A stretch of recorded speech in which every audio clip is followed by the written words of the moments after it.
Vamos iniciar então a nossa aula sobre a análise de alimentos, que foi realizada no dia 31 de agosto. Então, a gente viu uma revisão da aula 5, dizendo essa diferenciação entre o que seriam os alimentos contaminados e os estragados. Lembrando que estragado é quando o tempo de vida útil dele, então, cessa, e o contaminado já não. Com relação ao contaminado, a gente já tem alguma característica física, química ou biológica que trouxe essa contaminação.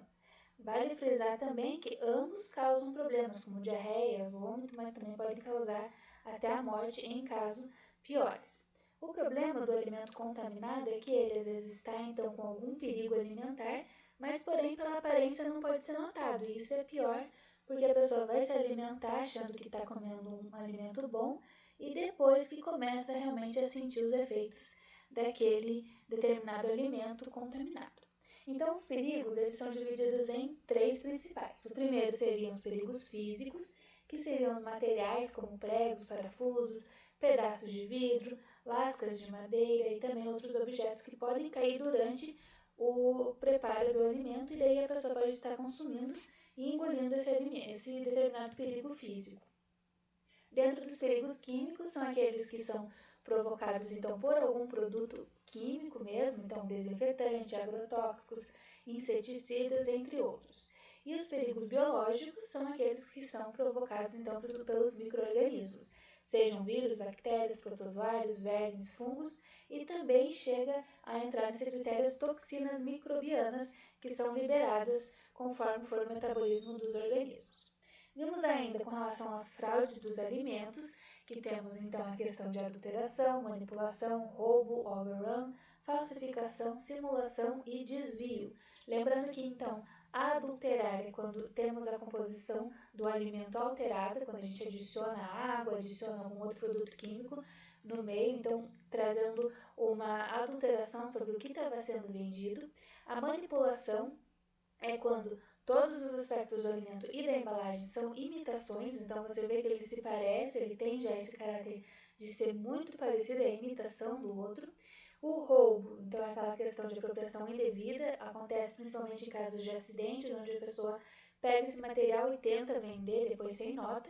O overrun, então é aquela questão onde teve uma produção muito grande, uma produção excessiva e precisa jogar logo esse material no mercado, vender, de forma que muitas vezes ele não é notificado, então não tem nota fiscal para esses.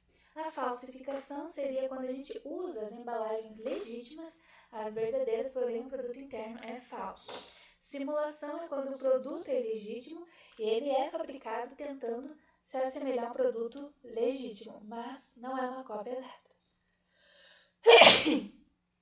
Já o desvio seria a questão da distribuição ou venda dos produtos legítimos fora do mercado de seu destino. Então, é quando você sai do mercado comum e tenta fazer então essa venda de maneira suburbana.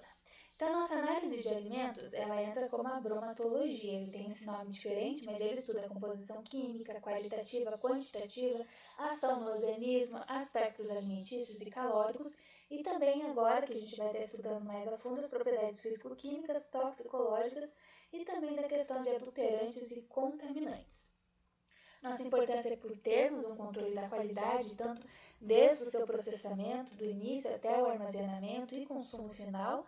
E a gente viu então que para uma amostragem é necessário ter os saquinhos usando a luva, colocar o alimento dentro sem assoprar, sem colocar a mão dentro do saquinho, enrolar ele, fazendo então, rolando esse determinado saquinho e depois fechando com os arames. É importante que ainda ele seja armazenado em 4 graus Celsius em 72 horas, mas aqueles alimentos que são distribuídos quentes, a sua armazenagem deve ser realizada a menos 18 graus Celsius, então congelando por 72 horas. Os métodos de análise, então, eles são classificados como os oficiais, que seriam aqueles que a Anvisa solicita, temos métodos padrões ou de referência, como standards, e temos os métodos rápidos, quando a gente quer analisar rápido um resultado que eu tenho no meio. Temos alguns métodos que são modificados, às vezes não é necessário fazer todo o processo, logo na metade do caminho você já descobre se tem um contaminante ou não, então isso facilita, por isso a gente modifica, simplifica determinado método.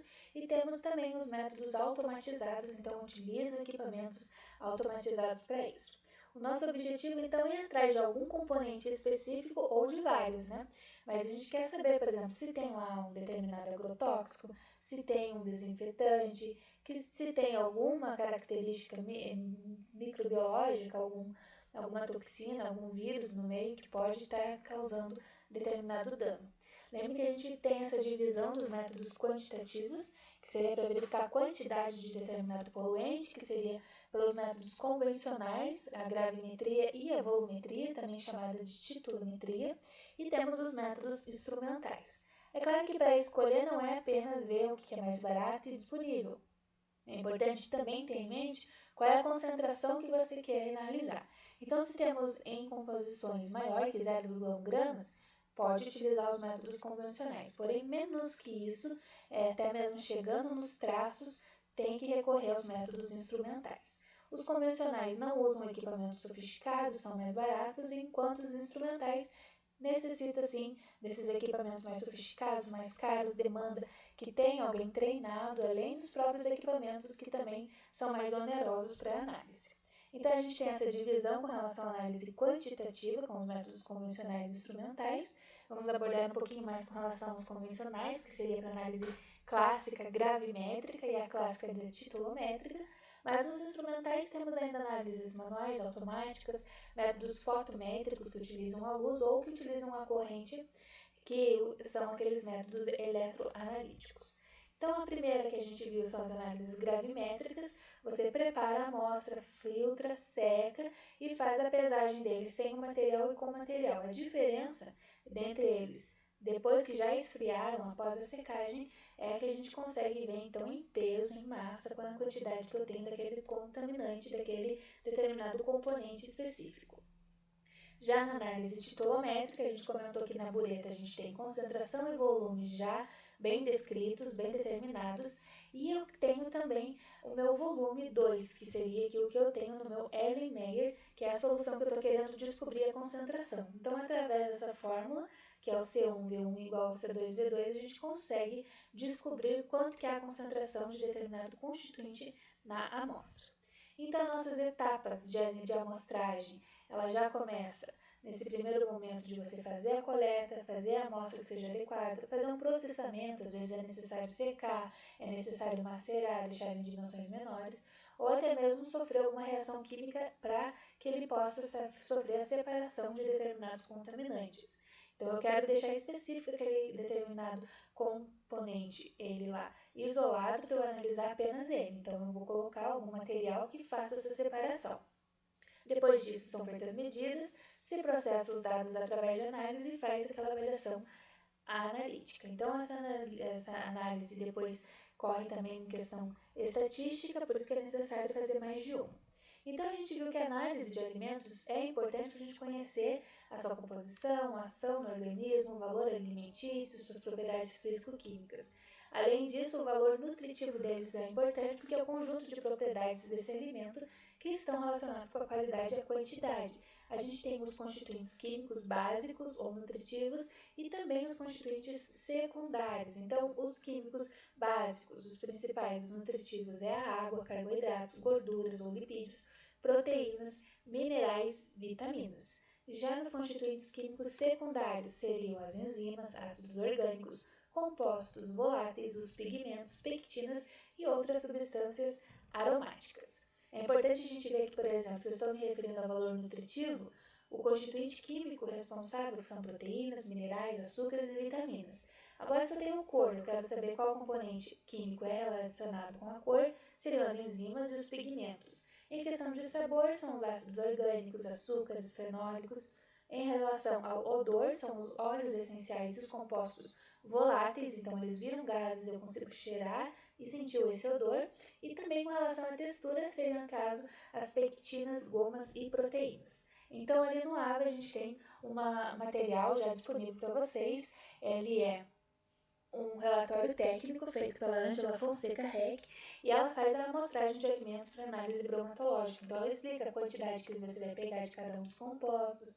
É uma análise bem interessante, principalmente a respeito de como coletar e preparar suas amostras. Então, a gente deve retirar amostras parciais, encolhidas em diferentes pontos do nosso interesse, deve-se realizar a homogeneização, depois a condicionar em sacos plásticos ou de papel que eles não vão interferir nesse material. Identificar, então colocar qual foi o horário da coleta, pH, temperatura, quem coletou e também estar colocando esse material com bom acondicionamento, evitando que os micro-organismos venham estar se multiplicando e você ter um resultado falso negativo ou falso positivo.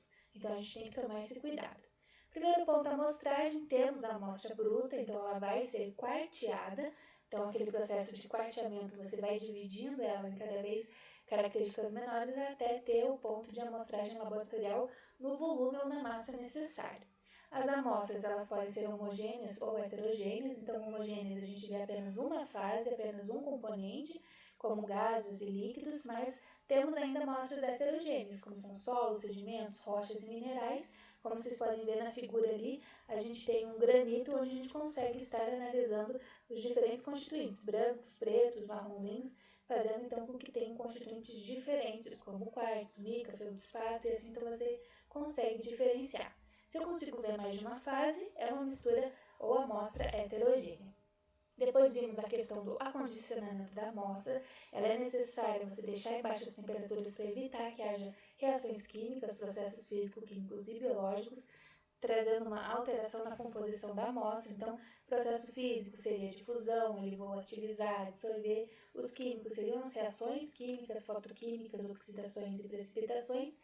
E em questão de processos biológicos, a própria biodegradação e as reações enzimáticas. Por último, vimos a questão de tratamentos preliminares ou pré-tratamentos, onde a gente faz a secagem, moagem e separa esse determinado componente dos demais componentes que eu estou analisando.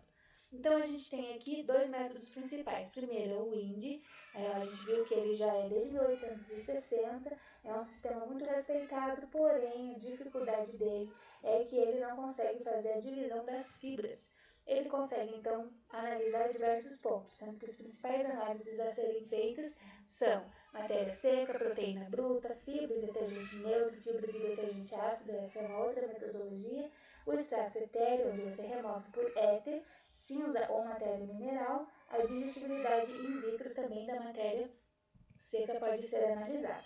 Então, o método WIND ele é satisfatório, porém ele não consegue fazer essa divisão das fibras. Então, por isso nós temos um outro método, do SWEST, que faz a fibra de detergente neutro e a fibra de detergente ácido para avaliar então, a presença de hemicelulose, celulose e lignina.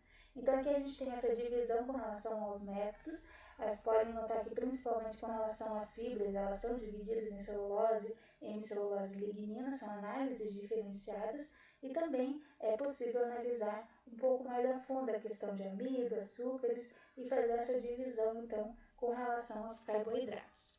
Então, no método WIND, a gente faz primeiro uma amostragem do alimento, seca ele. Então, a gente tem nesse primeiro ponto a secagem do material. A gente vai, então, fazer em estufa, 105 graus Celsius, e com essa matéria seca, então, já consigo estar analisando a umidade deles. Posso verificar o nitrogênio, que é o azoto, posso fazer a remoção do extrato com o éter para ver os lipídios e também com a matéria mais seca ainda, pela mufla ou incineração, chegando a 550 graus Celsius, eu vejo a cinza bruta. A cinza seriam os minerais, aqueles compostos então que não tem mais matéria orgânica, não vão mais volatilizar, degradar, você já queimou todos eles.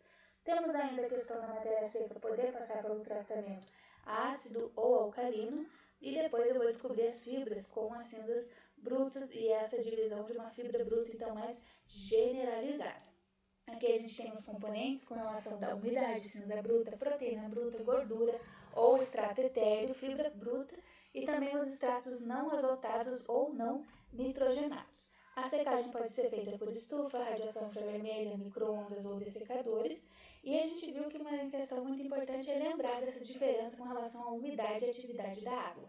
A parte importante mesmo é a atividade da água, que é aquela água que está livre, então que realmente vai reagir, vai participar das reações enzimáticas dos micro-organismos. Então aqui na figura a gente tem as águas que são já ligadas, mas as águas livres, que então elas que fazem essa atividade da água, fornecendo então essa parte importante para desenvolver realmente um aspecto microbiano. Então vai ter reações químicas. É importante para a gente projetar a embalagem, analisar essa transferência de calor e considerar esse intercâmbio da umidade. Lembrem que abaixo de uma 0,60 da atividade, ele é estável, os micro-organismos não conseguem estar, então, tendo reações químicas. Mas se começa a ficar um pouco mais úmido, a partir de 0,60 para mais, primeiro aparecem os fungos, depois outros crescimentos de patógenos e outros micro-organismos deterioradores, e chegando então até, quando temos valores de maior que 0,95, temos crescimento sem barreira com muitos micro-organismos. Então, essa questão da atividade da água é importante para saber as que vão participar da atividade microbiológica,